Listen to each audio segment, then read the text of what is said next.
कोविड-19 को लेकर देश में जारी श्रमिकों के पलायन के बावजूद केंद्र सरकार के 20 लाख करोड़ रुपए के आर्थिक पैकेज को देश की जनता के साथ एआईसीसी के सदस्य सोहनलाल ठाकुर ने धोखा करार दिया है। सुंदरनगर के पूर्व विधायक एवं पूर्व मुख्य संसदीय सचिव सोहनलाल ठाकुर ने कहा कि 20 लाख करोड़ के पैकेज के नाम पर देश की जनता के साथ बहुत बड़ा धोखा हुआ है। उन्होंने केंद्र सरकार से सवाल पूछते हुए कहा कि चुनाव जीतने के लिए अगर भाजपा 4-4 हजार की राशि सीधे खातों में डालकर जनता को धोखा दे सकती है तो वैश्विक महामारी कोरोना के दौर में 50 से अधिक दिनों से घर बैठे आमजन के खातों में अब आपदा के समय राशि क्यों नहीं डाल सकती। उन्होंने कहा कि देश के मध्यम व गरीब तबके के सभी तरह के लोगों के खातों में कम से कम 7500 रुपए की राशि प्रति माह दी जानी चाहिए। उन्होंने कहा कि देश के 30 लाख करोड़ के आर्थिक पैकेज से ही आंकड़ों का हेरफेर कर वित्त मंत्री घोषणा करती रहती हैं। उन्होंने कहा कि आर्थिक पैकेज की घोषणा भी विदेशों से आ रहे काले धन के 15 लाख की तरह से जुमला है। पिछले 4 दिन से 4 चरणों में केंद्रीय वित्त मंत्री निर्मला सीतारमण देश की जनता के राहत पैकेज के आंकड़ों के मायाजाल के जरिए 4 दिन से इस तरह प्रचारित कर रहे हैं जैसे भाजपा का घोषणा पत्र जारी कर। कोरोना महामारी आपदा के लिए जो आर्थिक पैकेज माननीय प्रधानमंत्री जी ने अभी कुछ दिन पहले अनाउंस किया और इस पैकेज के बाद माननीय वित्त मंत्री जो हमारे हैं वो लगातार 5 दिनों तक इसी की ही एक्सप्लेनेशन देते रहे कि किस क्षेत्र के लिए क्या दिया गया।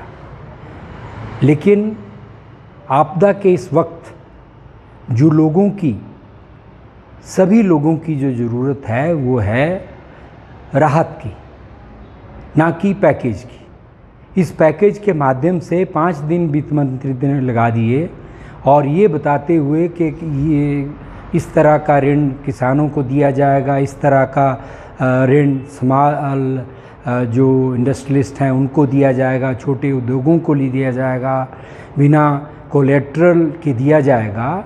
आज ज़रूरत इस बात की नहीं है।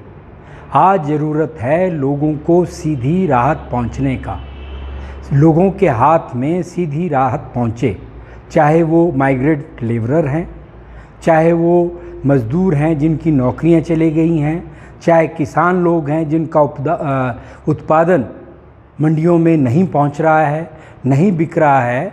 तो ये एक सीधी राहत होनी चाहिए थी।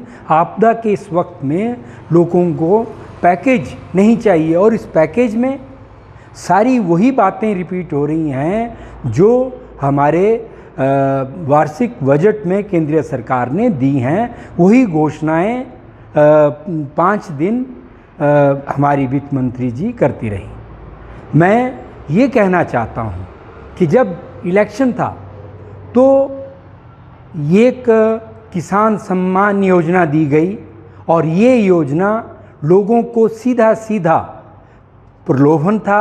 2-2 हज़ार रुपए की 3 किस्तें लोगों को देने का वादा किया गया और जब इलेक्शन अनाउंस हो गए, इलेक्शन कोड प्रभावित हो गया, तब भी लोगों को 2-2 हज़ार रुपये आए। तो उस वक्त अगर इलेक्शन को मद्देनज़र रखते हुए ये 2000 लोगों को सीधी राहत पहुंच गई, सीधा पैसा लोगों के पास पहुंच गया, तो आज इस आपदा के वक्त ये 2000 रुपये की इस तरह की राहत लोगों को नहीं पहुंच रही है, पहुंचनी चाहिए। जो काम इलेक्शन के वक्त इलेक्शन के नज़रिए से हो सकता था, आज आपदा के वक्त में तो ज़रूरत है, इस वक्त लोगों को मिलना चाहिए।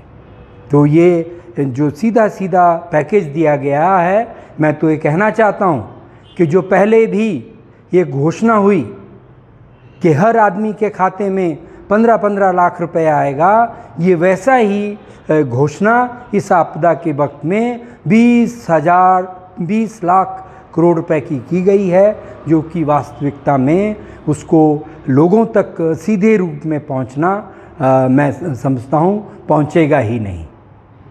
उज्ज्वल हिमाचल के लिए सुंदरनगर से उमेश भारद्वाज की रिपोर्ट।